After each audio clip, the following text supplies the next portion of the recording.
Bonjour à tous, direction l'Ukraine où les manifestations se poursuivent depuis 2 mois à Kiev, la capitale principalement, pour demander le départ du président Viktor Yanukovych et un rapprochement européen. Nous avions parlé de l'Ukraine il y a 2 mois dans Église du Monde. Beaucoup d'événements se sont produits depuis, les violences se sont intensifiées, il y a eu plusieurs morts, des blessés, certains opposants ont été torturés et des journalistes sont eux aussi victimes d'attaques. L'Église est toujours mobilisée sur Maïdan, la place de l'Indépendance, des prêtres célèbrent des messes et prient avec les manifestants. Alors, décryptage sur l'évolution de cette crise avec notre invité Antoine Arjakovski. Bonjour. Bonjour. Antoine, merci de nous avoir rejoints. Alors, vous êtes directeur de recherche au Collège des Bernardins à Paris. Vous avez passé 13 ans en Ukraine, c'est un pays que vous connaissez bien. Vous avez notamment fondé l'Institut d'études écuméniques de Lviv. Alors, j'imagine que c'est difficile de rester extérieur à ce qu'il se passe. Vous avez encore un peu votre cœur en Ukraine aussi, d'une certaine façon. On va peut-être revenir un peu sur les événements de ces dernières semaines.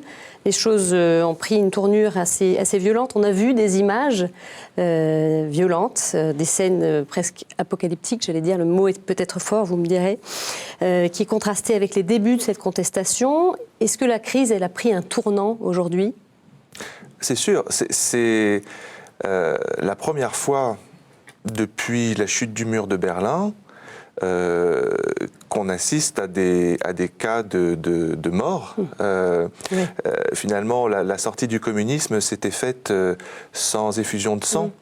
Là, il y a une confrontation entre une nation entière et un gouvernement. C'est vraiment une nation entière aujourd'hui ? Je dis une nation entière parce qu'on l'a bien vu le 26 janvier.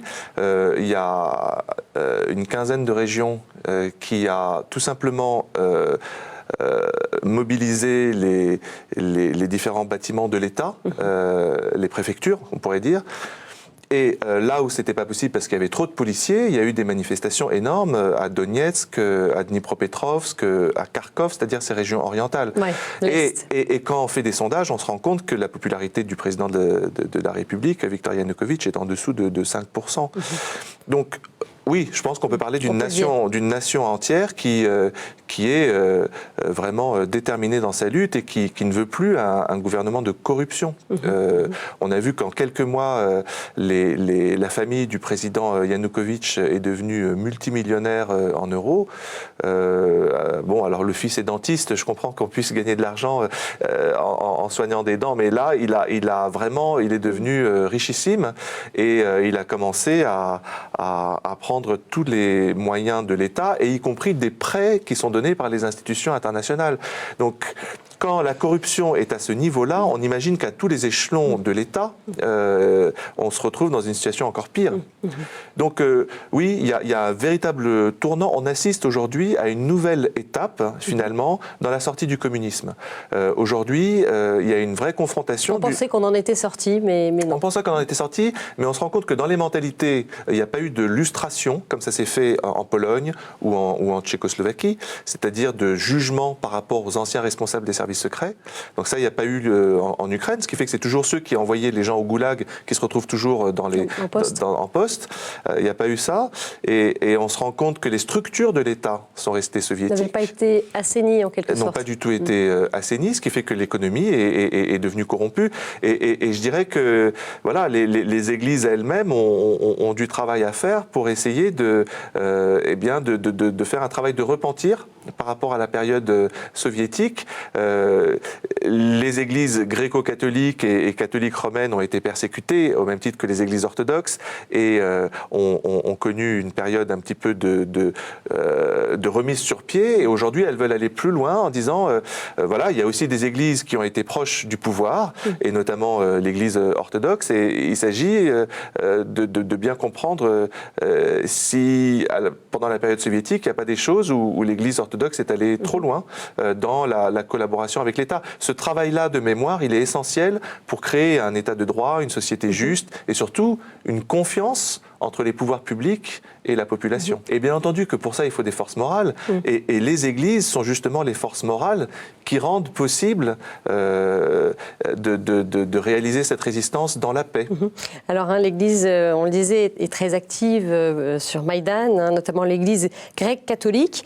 Des prêtres gréco-catholiques se trouvent sur la place, certains confessant des fidèles, d'autres célébrant des messes. Il faut dire que l'Église grecque catholique ukrainienne a toujours défendu le peuple ukrainien, notamment pendant les années soviétiques. Elle est donc naturellement engagée aux côtés des manifestants. Écoutons l'éclairage de Monseigneur Boris Goudiak, exarque apostolique pour les Ukrainiens gréco-catholiques de France. It is really a question of the dignity of citizens who live in a profoundly corrupt country, which has had 100 years history of terrorist rule.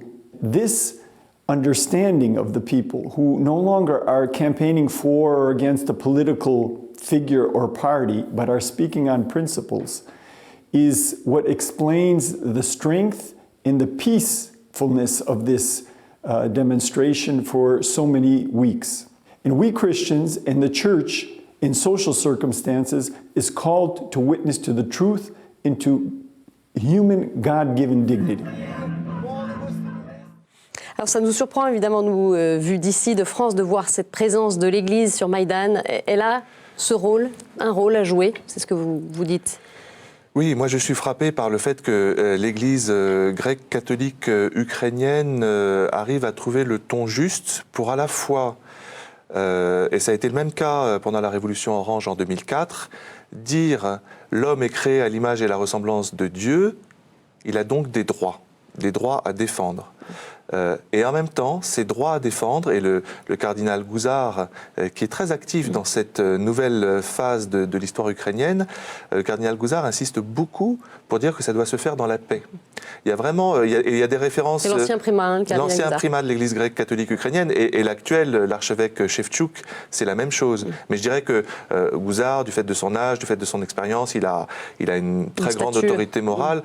C'est un peu le Gandhi ukrainien, et de fait, il y a une référence à la résistance indienne face à l'Empire britannique. Il faut résister dans la paix. Il y a beaucoup d'Ukrainiens qui seraient prêts à aller plus loin, mais justement les autorités morales disent on n'y arrivera que si ça se fait dans la paix. Et jusqu'à présent, ça a plutôt marché. Et pourtant, l'Église, elle ne parle pas d'une seule voix. Face à cette crise, le patriarcat de Moscou, il a condamné les manifestants. C'était dans une déclaration du Saint-Synode de l'Église russe le 26 décembre. Là, il faut distinguer entre les églises orthodoxes en Ukraine et l'église du patriarcat de Moscou. Voilà. C'est vrai que les églises... Il y a 3 branches orthodoxes. Il y a 3 branches orthodoxes, et globalement, il y en a 2 en fait. Il y a une église orthodoxe canonique, reconnue par le monde entier, qui fait partie de la juridiction du patriarcat de Moscou, qui est l'église orthodoxe ukrainienne. Bon.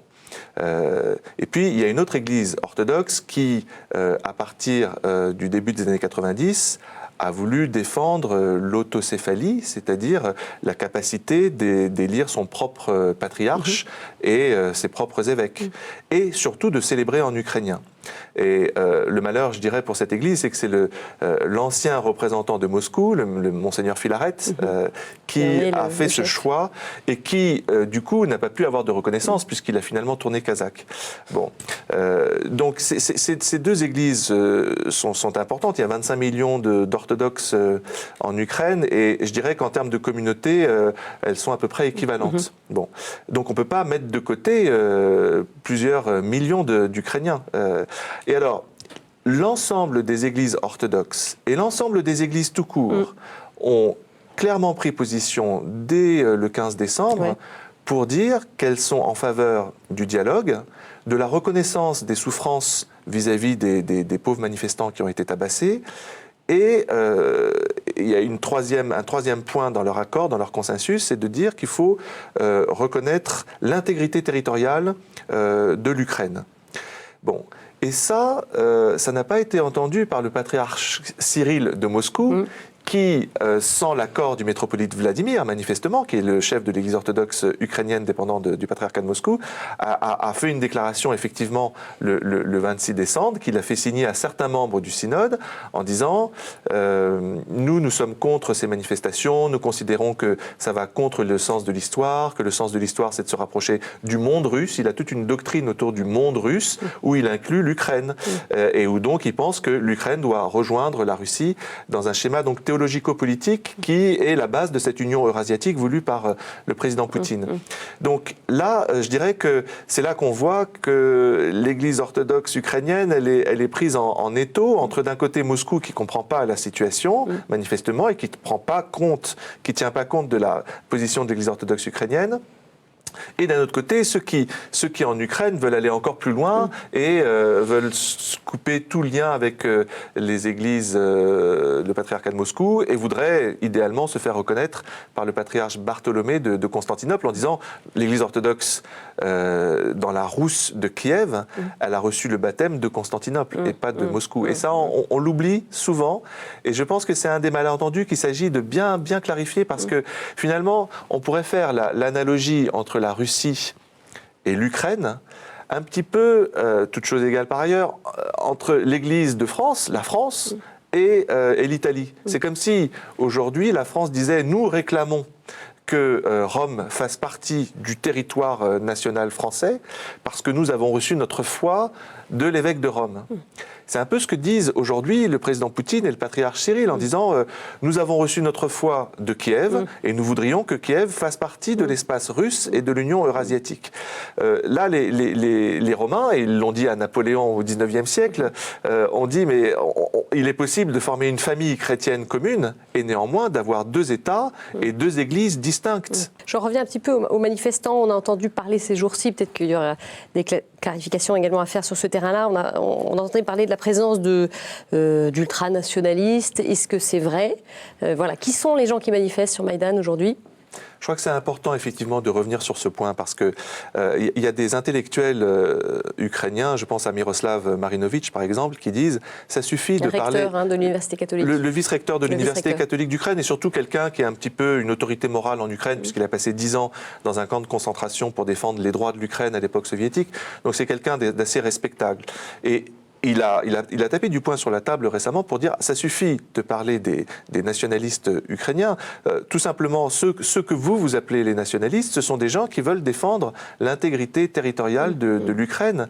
Alors c'est vrai que dans l'opposition, sur la place Maïdan, il y a un parti qui s'appelle Svoboda, qui veut dire liberté, et qui est dirigé par Oleg Tiagnibok, et que ce parti Svoboda, dirigé par Oleg Tiagnibok, se réfère à la fameuse UPA, armée de libération ukrainienne, qui pendant la guerre s'est battue à la fois contre l'envahisseur soviétique, puisque, et ça on l'oublie en général, la partie ouest de l'Ukraine ne faisait pas partie de l'Union soviétique avant la guerre.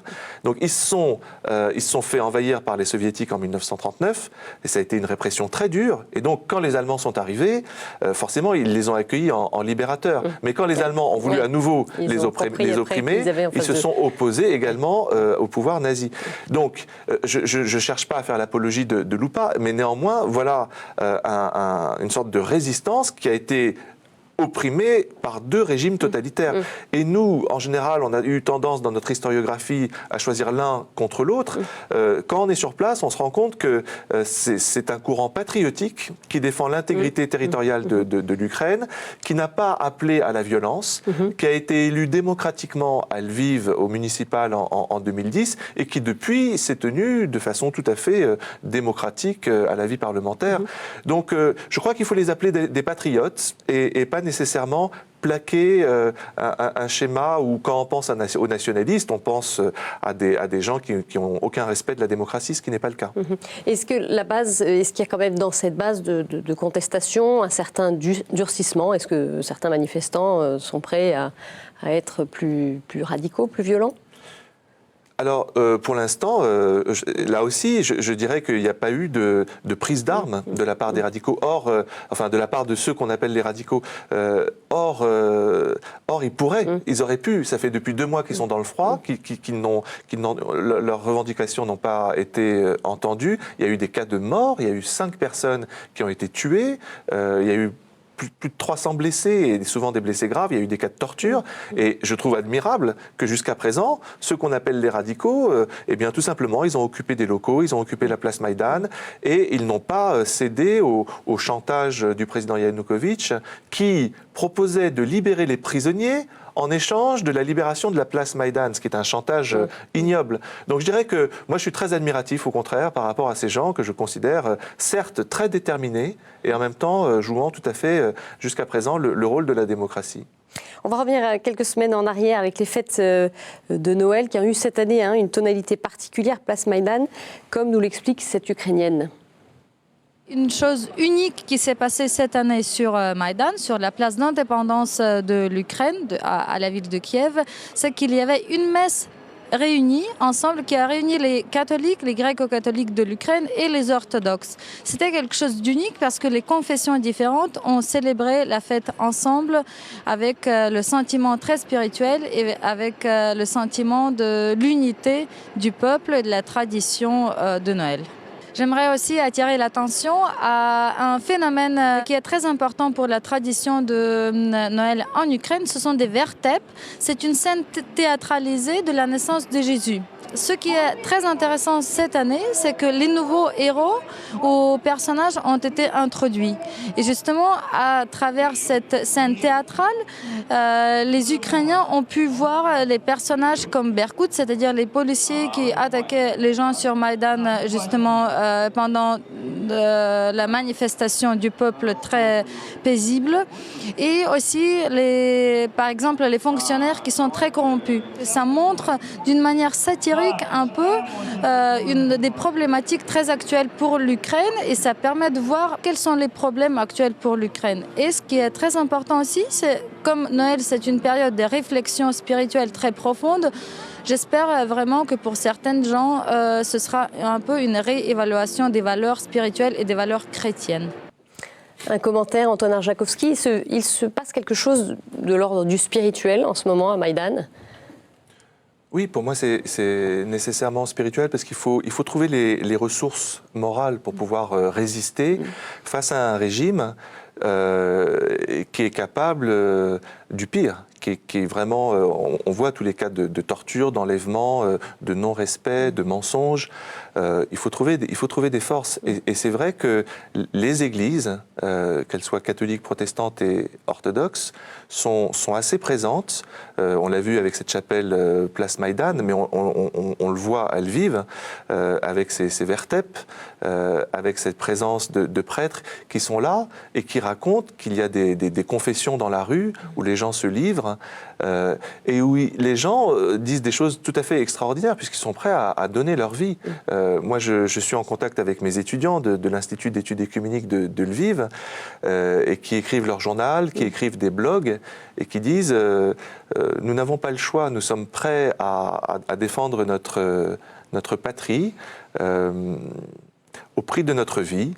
Qu'est-ce qu'ils vous disent alors, oui. Les étudiants? C'est ce que disent les étudiants et c'est vraiment très impressionnant. Et je dirais que les leaders aussi, on insiste beaucoup sur les étudiants et c'est important, mais les leaders aussi de l'opposition, Arsène Yatsenyuk, ancien ministre, ancien président du Parlement, ancien ministre de l'économie, ancien ministre des Affaires étrangères, ancien directeur de la Banque nationale ukrainienne, c'est quelqu'un de remarquable alors qu'il a à peine 40 ans. Eh bien lui, il a déclaré devant tout Maïdan qu'il était prêt à aller vers les forces de l'ordre qui étaient en train de tirer sur les manifestants la veille. Et il l'a dit publiquement, et si je reçois une balle dans le front, je recevrai une balle dans le front. Donc là, ils sont très déterminés. Ils sont extrêmement déterminés parce que c'est vraiment leur liberté qui est en jeu. Et ils comprennent que c'est l'avenir de leur pays qui se joue vraiment maintenant. Et que s'ils ne résistent pas maintenant, ils suivront le schéma russe et biélorusse, c'est-à-dire où la liberté n'est qu'apparente. Il faut bien voir que ce qui se passe aujourd'hui en Russie, c'est l'interdiction d'une télévision Dozhd, qui était la seule télévision indépendante en Russie, qui vient d'être interdite.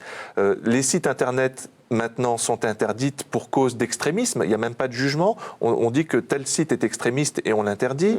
Les manifestations sont interdites. Ça devient le régime qui était considéré comme une démocratie un peu musclée.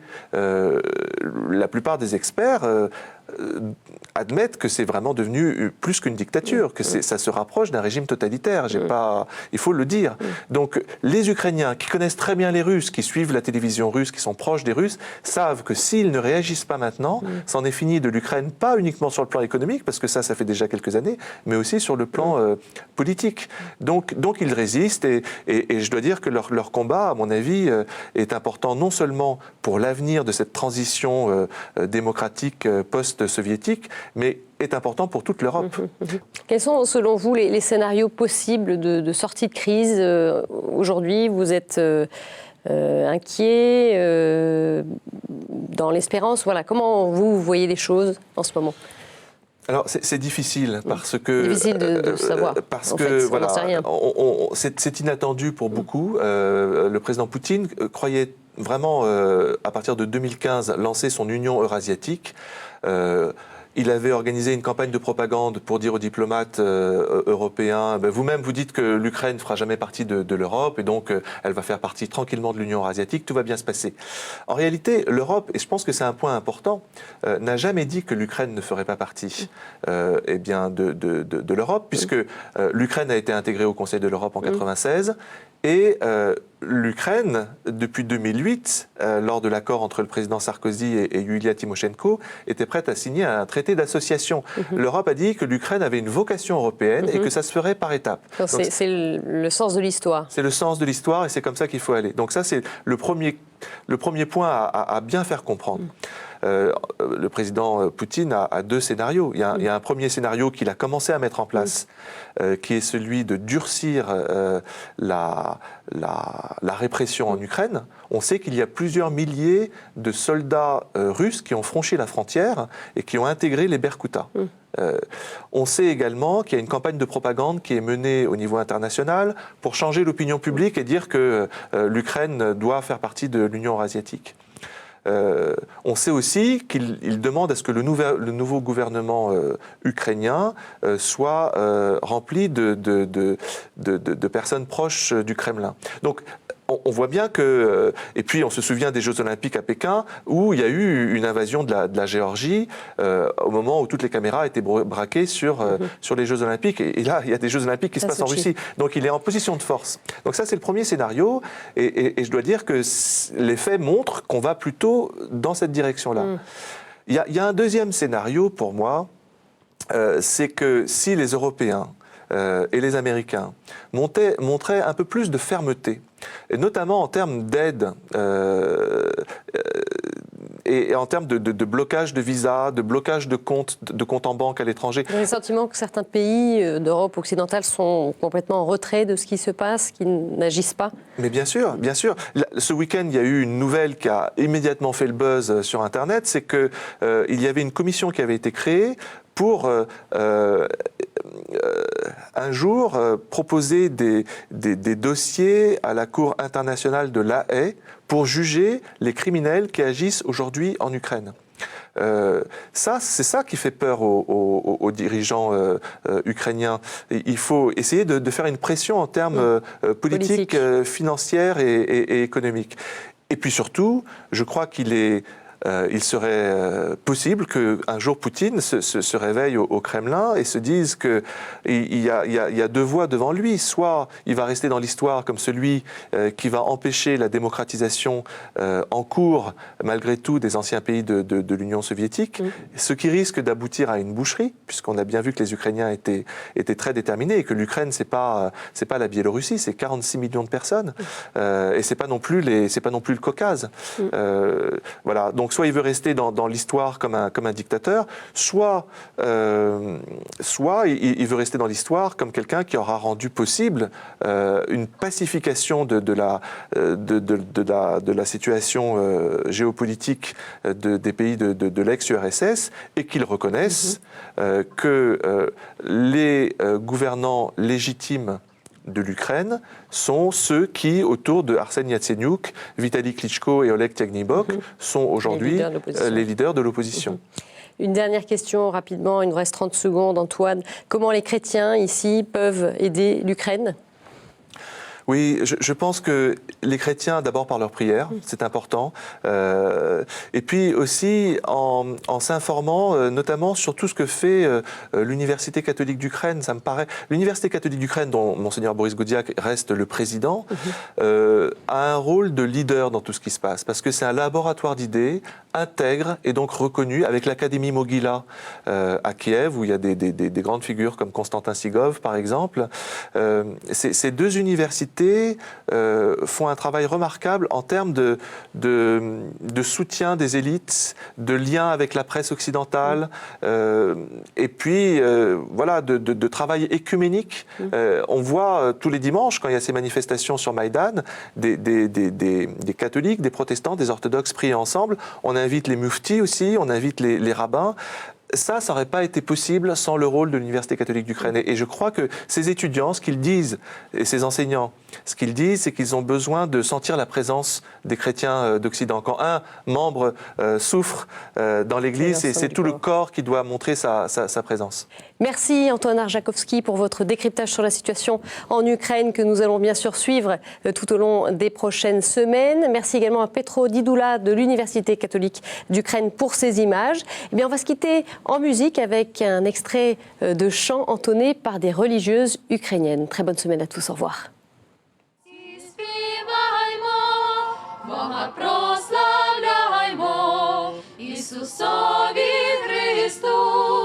Свій поклін віддаймо, хай щезне зла руїна, хай воскресне Україна і уса